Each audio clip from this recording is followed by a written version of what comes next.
আর বলিসনি, মালটা হেভি ছিল। আরে আজিজ, হেভি জায়গা পেয়ে গেছি রে। তুই বসবি নাকি? হাই হাই, জায়গা হয়ে যাবে। না না ঠিক আছে, আমিও দেখি এক একটা সিট খালি হয় কি। আরে কি করছেন, একটু সরে বসেন না। কি শ্যাম্পু করিছো, এত সেন করছে। এই মালিকেন আমার বন্ধুকে। একটা মেয়েকে ভাবে ইফটিজিং করছিস, লজ্জা করে না তোদের? তারা এক্ষুনি পুলিশকে ফোন করছি। এই বাস দাঁড়াও। এই তুই ওদেরকে চিনিস? না, গত পরশু দিনকে ওরা আমাকে এইভাবে ডিস্টার্ব করছিল। যা, আজ তোকে বলতেই হবে।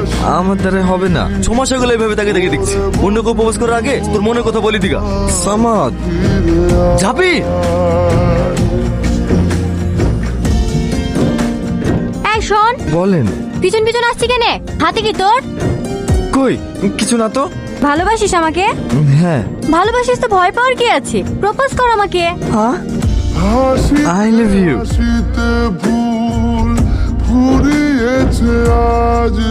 এই লে তোর জিনিস ঘুরিলেই যা।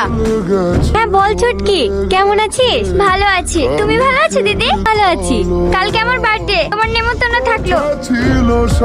মা, তোমাকে বলেছিলাম না, এই দেখো এই দিদির কথা। তোমার কথা পরে প্রতিদিন বলে কি মিষ্টি চেহারা, এরকম একটা মেয়ে পেলে আমার ছেলে বউ করিলে আনতো। মার কথা কিছু মনে করো না দিদি, মা ওই রকমই। আজ খুব মজা হলো।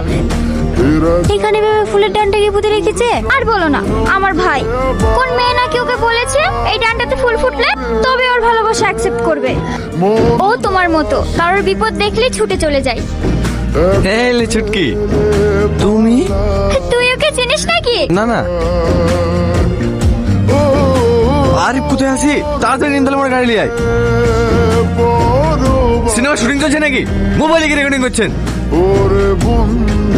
সিস্টার সিস্টার, আপনাদের হসপিটালে একটা এক্সরে পেশেন্ট ভর্তি হয়নি?